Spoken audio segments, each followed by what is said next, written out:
This guy is rank 1 Beastmaster on last Epoch leaderboards, and he got pretty unique build. So let's dive deep and see how best Beastmaster in last Epoch plays right now. As always, let's start with a little bit of gameplay, so you can decide do you want to play like this and make this build for yourself. And you may already noticed, we got no beasts. So yes, this Beastmaster plays without beasts, and I would call it actually like berserker build or something like this. And our idea is straightforward, we just jump in and crushing our enemies. So basically that's our build, we're just going around jumping every now and then and crushing everyone we see. And in my opinion that's just insanely fun, crazy and brutal playstyle. So yeah, it's like super basic and you know what? I like it. I just like it. Why we need to like overcomplicate things when we can just stun everyone, you know, jump every now like here and there, do large critical strikes, like crazy amount of damage at the same time, insane attack speed. It's super fun. So if you want to build this guy for yourself, then definitely watch closely and get ready your notes. So let's take a look at MacLeod, the rank 1 Beastmaster. And that's basically his build. He got all resistances kept, only necrotic like 3% off, that's totally fine. We get cool stats with strength and intelligence at 146 and 2.5k health. But we're not using a lot of health because we will be converting it to our ward, of course. And cool part, we got really nice EHP. So our effective HP actually with this build looks like around 14k against most damage and one-shot stuff. But in reality, considering we're using a lot of ward, I would say it's even more. It should be at least even more. That's craziest part. We will get to the gear part a little bit later. First of all, let's see what is our build, what is our skills. So first skill is swipe. Swipe is our main damaging ability. We're basically swiping left and right with our axe in our hand, and it's doing damage. That's it, basically nothing special here. Of course, it's doing area of effect, like most melee skills in this game. It's pretty normal, you don't want to focus one enemy, and that's how we're leveling this stuff. So we got 3 trees over here, and bottom right will be attack speed berserker tree, how I call it. So we got aspect of the banter, and we're maxing this out. So 5 stacks, and each stack will give us more damage per stack. Each stack will just increase our damage. You're doing attacks, you're doing more damage. Simple. But that's global damage per stack, so it will increase all damage you inflict with all types of like attacks mostly. And also we get in 1 point in Feeling Hunter to increase our attack speed, to be like more crazy dude. To the left we get Lion's Strength. Now we're increasing our Panther stacks and also increasing damage each stack it gives us, so that's nice, like increasing power of this aspect of Panther. And also 1 point in Sabertooth Endurance, which will increase aspect of the Panther duration and health regeneration per stack, so it gives us health regeneration with each stack. We need only 1 point in here because again when we're playing with word and we converting health to word, basically by getting more health regeneration, we're getting more word per second. That's how this build works. And also, what you need to keep in mind when you're trying to make this build, you don't need to make exact stacks everywhere. First of all, get all nodes that is important. So aspect of the Panther is important, but you need only 2 points here to get to this next node, Feeling Hunter, and only 1 point here to get to here and here. When you get all these nodes, get all other nodes, and then max out as much as you can, because this build will have 22 points in swipe, and probably you won't have it when you're building it. So you will have 20 points, and that's completely fine. Just take a few points from here and there, and you will be fine. So bottom left tree, we get in Bleed Chance, 2 points in here to get to the next node. And here we're taking 3 points, so we definitely want to get some points in this part. And Swipe has a chance to shred physical resistance on hit. We're doing physical damage, so it's no-brainer, we're just taking it. And next node is really nice too. When you attack with Swipe and hit at least one enemy, you gain health and mana. Health if you're transformed, mana if you're not transformed. We're not transformed, so we're gaining mana. And yeah, we're using a lot of abilities, we're using them off cooldown, so we need some mana as Beastmaster. That's nice and useful node to have.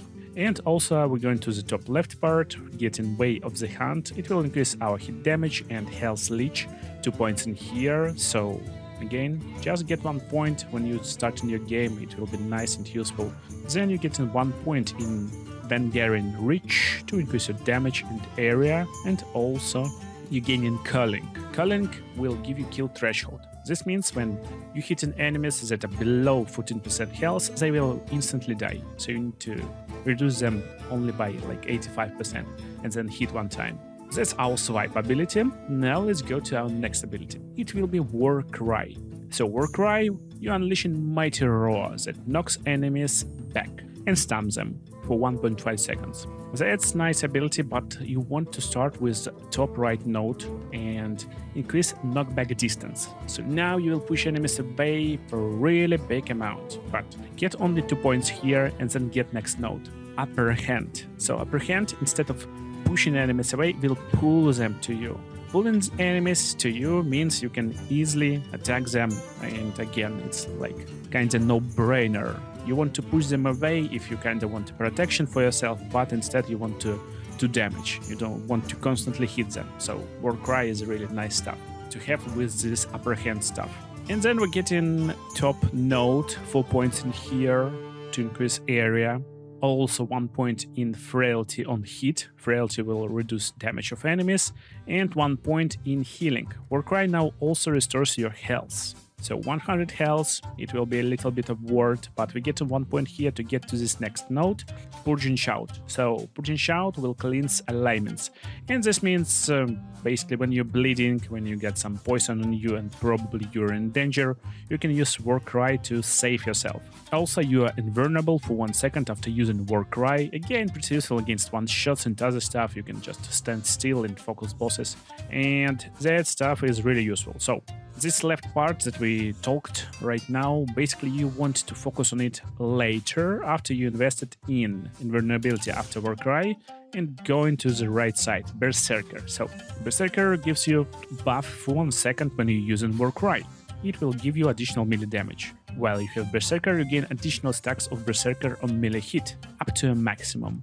And melee hits refresh all stacks. So, also worth noting, with Totemic Heart you gain Berserk when you place the totem. So it will affect your totems. But what you need to know basically, you can get 10 stacks maximum with each hit. And then after this node you want to get to the Brutality. Now you will increase Berserker duration with 5 points by 70%. So now it stays almost for 2 seconds. And you will have increased maximum stacks. That's super useful against big and strong bosses when you need to do a lot of attacks. Attack speed will be crazy. Because you want to get 3 points in Fury Strikes, it will give you attack speed per each Berserker stack, but only up to a maximum, so only 5 attacks will stack. Or excuse me, just 4 attacks. But that's totally fine, so you will be like crazy Berserker. Next, Earthquake. And if you know this guy's name is Quake, and yeah, it's basically Earthquake, Barbarian, Beastmaster, call him however you like. He got 26 points in this category. I will show you them, but honestly I can't get exactly idea of how this stuff works. We will test it right now on the boss, just in a second. But here what he's basically leveling. So he leveling right node, aftershock damage and aftershock stun chance. So increasing damage and it possibly will stun enemies. And also gaining upheaval. Aftershock hits will be converted to damage over time. And this will last aftershock for 3 seconds. And also next node, increasing damage and duration by 100%. So basically when you're placing aftershock, it should damage enemies for 6 seconds. That's insane. Also 1 point in tremors, minimum possible aftershocks at least +1. And also increasing aftershock area with amplitude. That's the points. But then we invested pretty hardly into left part. So we got slow chance on aftershock. That's nice, useful. And also we're going to the top part, getting 2 points in increasing area, outbreak. And also that's like most questionable stuff. Shatter Quake, Earthquake and Aftershock deal more damage to shield of frozen enemies. So it's increasing damage pretty like by a large amount. Basically doubling your damage against shield of frozen enemies. Then we get in 2 points in maximum possible aftershocks, and getting last note over here.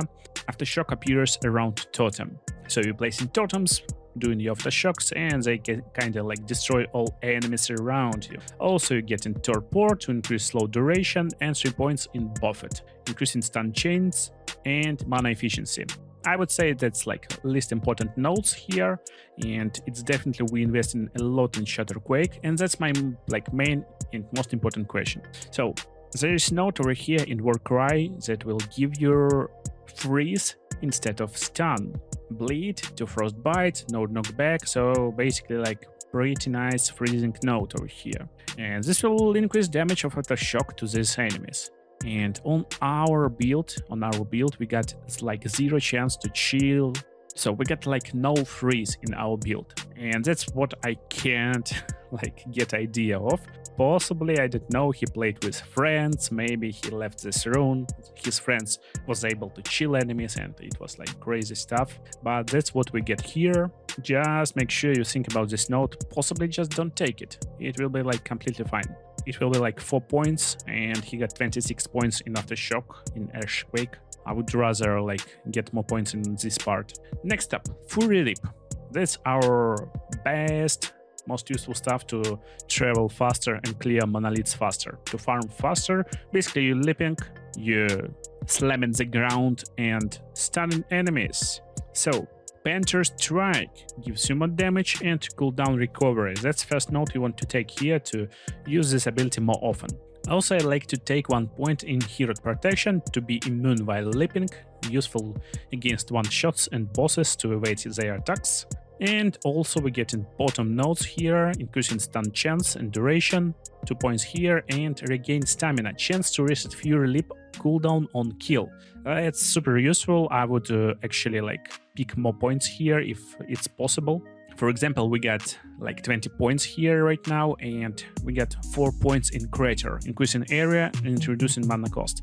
Maybe you can just increase area by 50% and instead have more chance to reset Fury Leap on kill.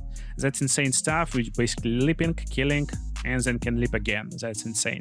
So, next up, we're going to the left part. Warrior Entrance, increasing global melee damage and spell damage. I don't know why we need spell damage, but Aftershock, Earthquake will scale with physical, melee, area, strength, basically with these attunements, and also with damage over time, possibly because, I don't know, they kinda converted to damage over time. And after increasing our damage, we're going to the left part, getting Frenzy to increase our attack speed even more after jump. That's why, in my opinion, you want to restore it more often on kill. And Wings of Endurance, health restored on landing, 100%. I mean 100 health, not 100% of course. But we get into points here to again be able to cleanse alignments on landing. So basically we jump in here and there and we're cleansing alignments every time. We protected from damage over time, like with this stuff. And last but not least, Frenzy Totem. Frenzy Totem basically gives us Frenzy, increasing our attack speed. And we want to have 1 point in increasing Frenzy effect over here in rapidity. And most points invested in top left and bottom left nodes. So top left gives more health, more duration, and another will increase area. But don't rush too much to these nodes, better go to the bottom left. Here you will reduce mana cost and increase global minion damage. And also Frenzy Totem will be summoned in front of you instead of on your cursor. Very useful.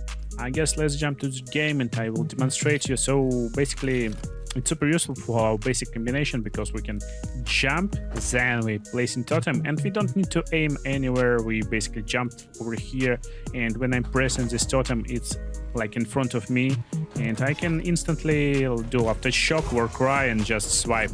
That's it, so I don't need to do anything else. That's our main combination. So that's a very useful note. Then we get and dig in 3 points in here, and it will create tether to Frenzy Totem. And while we tethered to this Frenzy Totem, we're doing more damage. Simple.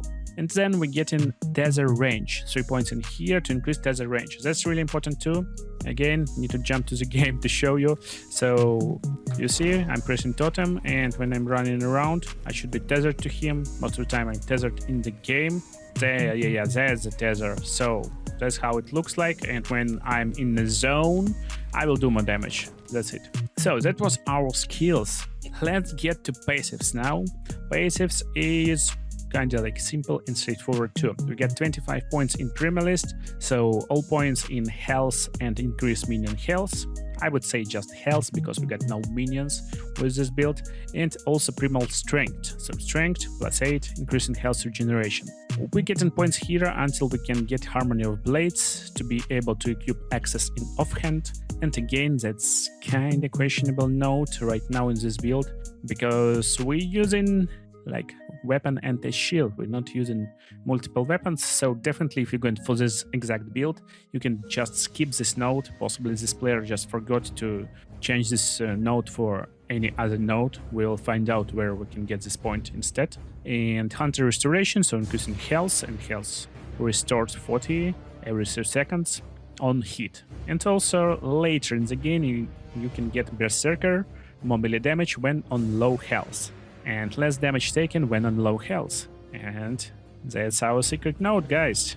Get it, especially when you get this full like build that will eat your health and transfer it to ward. So we're basically always on low health.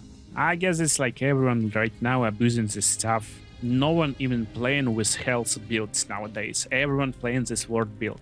I saw like 0 players who playing with health in this patch. So that's like no-brainer note over here. It's so busted in last epoch actually. Like no one need health in this game. So next we got Beastmaster, 58 points, so our main part over here. And we got 18 in Shaman. And also we get 12 in Druid. So let's first of all take a look at Druid and Shaman. And then we decide how much and how often we want to scale Beastmaster. Actually, when you're playing this build, most often you will play Beastmaster, of course, just to get to Frenzy Totem first, because Frenzy Totem will be unlocked when you get, like, if I'm not mistaken, around 25-30 points in this category. So at level 50, like around it. And then in the late game, of course, you can invest in Druid and Shaman, but let's just take a look. So in Druid we get 5 points in health plus mana, but with 5 points we get in mana on rage, cost as health on spell cast. So when you directly cast a spell, you regain its mana or rage cost as health. Basically, when you're casting spells, you're getting more and more and more ward with this node. At least you should, but what to think about? Earthquake is actually not a spell, so when I'm casting it, I'm not getting ward, instead I'm losing ward, but I'm gaining health. I guess that's totally fair. Oh yeah, I'm regaining health, so it works, like, don't worry. And it just not scales with spell damage. Yeah, it's spell but not scales with spell damage, makes sense. Druidic Prowess, we got 7 points in here, increasing our attunements and strength, and all attributes with 5 points. So basically we're getting like a lot of attributes, that's fine. And Shaman, we get in attunement plus 4 with penetration 4%, also 1 point in Silent Protector. You get in more armor while Totem is active, and you get increased mana regeneration with active Totem. And also here we get these 5 points in Totemic Fury, increasing attack speed while with active Totem. And also Tempest's Form, you get more health and chill chance on hit. So that's where everything comes kinda like together. You definitely need this node at least once to get this chill chance on hit, and I guess like this tracker just not kinda recognize our passives for some reason, but that's totally fine. So with gear we get like 0 chance to chill, but with these runes, with these passives, we got chance to chill. So I would say Druid and Shaman is kinda useful, especially this Totemic Fury for our attack speed, but make sure to get them like after we get to Summon Frenzy Totem. Now let's look at other nodes here in our Beastmaster. So Beastmaster got Ursine Strength, just got more strength and reduced damage taken, straightforward, easy to understand, basic, super basic. So all full 8 points here. In the bottom part we got 1 point in Savagery, increasing melee damage by 7%, and 1 point in Ambush. Every 5 seconds your next melee attack deals increased damage and grants aspect of the Shark, buff that will increase melee damage by 75% and melee attack speed. So yeah, that's kinda like 1 point here will just give you a random buff every now and then, very useful. but we get 4 points in Boar Heart. You are granted aspect of the boar.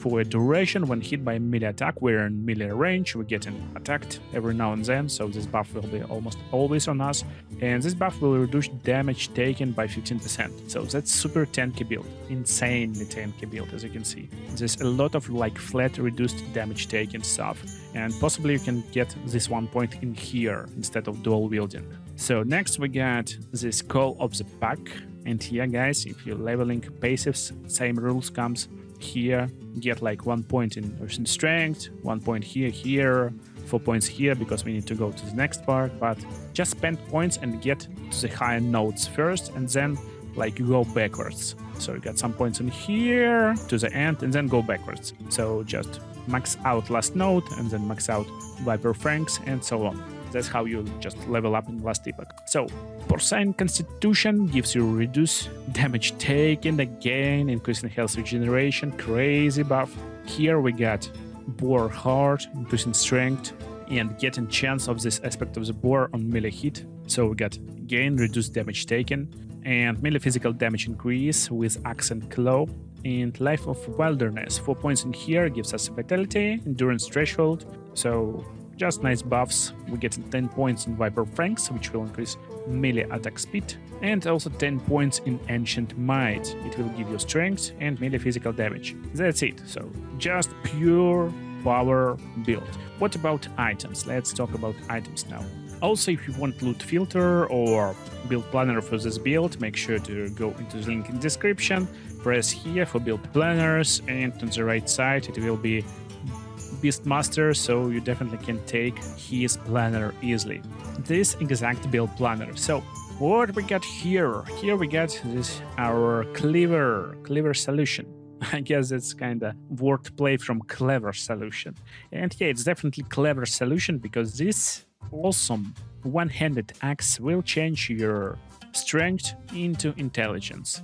I mean, not change, but it will be equal. So that's cool part. We got same strength and intelligence, and what it gives us, basically, if you don't know, intelligence will scale your ward. So your ward will be better ward sustain. So this cleaver gives melee damage, chance to bleed on hit. Also, he got T7 melee physical damage, so that's we can like take a look what he's scaling with. Basically with melee physical damage, increasing melee attack speed, and chance to slow on hit. Chance to slow on hit is just T2, it's just random stuff. We want to look for attack speed and melee physical damage. Also for some like critical strike, I guess, at least I hope. Let's see our critical strike. So critical strike chance is just 5% with 200% multiplier. Yeah, so he is thinking more about defense and flat physical damage and attack speed. Then next legendary, next unique is Extinguishes, and he got strength plus 22 strength on it with additional armor. So that's nice affixes. This body armor will take your health and make it worth, increasing your attack speed and movement speed if you have used a potion in last 4 seconds. And immunity to bleed at low health. So basically you get immunity to bleed, you're always at low health, and pretty nice stats. Just when using potion, you will be more attack speedy. Then Bastion of Honor, best shield in the game. It got nice block chance, block effectiveness, adding strength.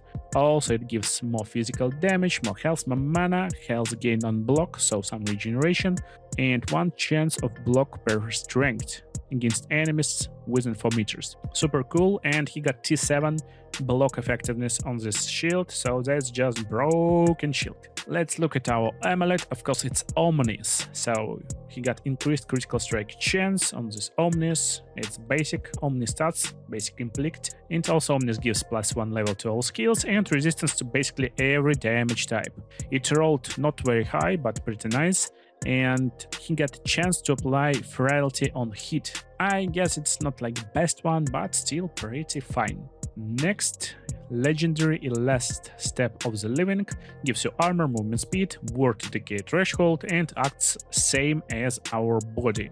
It gives you ward instead of your health. Also, you got increased freeze rate multiplier while at low health, 400%. So we got pretty high freeze rate multiplier. And that's where everything come kinda to like together. You get really high movement speed, and also you always at low health, and now you get a chance to freeze, to chill enemies, and to inflict really high aftershock damage. So that's how it works. Now everything's starting to make sense. That's like how good builds are made. And one more legendary is Twisted Heart of Heroes, and again it's same effect. 6% of health converted to word, you got more strength and more health. Useful stuff. And let's go to our unique ring, Red Ring of Altaria. It gives +4 to all attributes, increasing movement speed, health regeneration, mana regeneration, and also you will have 10% less damage taken if you have at least 180 total attributes. And you will have more than 180 total attributes, because everything you need to get 180 total attributes, just at least something like 80 strength. So when you hit 80 strength with this cleaver, you will get 80 intelligence at the same time, and this ring will activate, and it will be super cool and powerful. And he got 4 normal items. So 4 normal items. Greatwood Visage, it gives you armor mana, increasing mana regen, and he got +4 to level of Earthquake with increased stun duration on it. That's cool, so he got this helmet and plain Earthquake build with increased health, armor. Also he got Gold Ring, which gives him elemental resistances, physical resistance, strength. So strength is really powerful. As you can see, almost on every gear we get some kind of strength. And additional elemental resistances, so basically this ring kind of covers almost full resistances. And he rolled like pretty mediocre, I would say, because if we check maximum allowed for his roll, it could be like around 100% for every part, but better than average, definitely. Next is our belt. It gives us more armor, increasing mana regeneration, physical damage in percent, hybrid health with health and increased health, armor, and poison resistance. And also Crusader Gauntlets. It gives us armor, void resistance, mana, and same effect. So it's 20% almost. Health will be changed to word. So same effect as on our gear like legs, body, and relic. Insane stuff. And let's take a look on idols. It's basic health idols, 5 of them, so it's basically percent health and flat health. We got armor and health small Lagonian idol, 1 and 2. We got 1 small ethereal idol with increased damage over time and necrotic resistance, which basically covers our most under-leveled resistance with this build. And also we got ornate hero rod, chance on hit to summon a Thorn Totem, and physical resistance, and increasing damage over time, increasing aspect of the Viper effect. So that's it. Gameplay. So our basic combination is to try to chill with our normal attack and then use aftershock. Of course we can do it after jump. So let's take a look. We're doing normal attack and now aftershock, basically just destroying everyone insanely fast. Also we can just do jump, totem, then just attack, aftershock. In case we're in danger we can use our war cry to make everyone together and then just destroy them. Also stuff like totem, war cry, aftershock. Insanely fun, I would say. Oh jeez. And by the way, I'm showing this build with exact same items, but they are just uniques. So I don't have legendaries. There's not so much cool effects on my gear. Strength is just 75, not 140, and we got no idols. So, and this still works pretty nicely. I would say especially fun against bosses. So this abomination, jump, totem, aftershock, let's do it. Nice. We're doing a few hits when it's frozen, aftershock doing nice damage. And now it's abomination time. Let's see our attack speed. Oh my goodness, we're starting to stack up. Oh yeah, that's looking insanely fine and funny. We can do like 5 aftershocks in 1 second, and now we're starting to do like around 10k damage every now and then. That's super fun. So if you enjoyed this awesome Beastmaster build, make sure to watch other cool videos on the screen right now.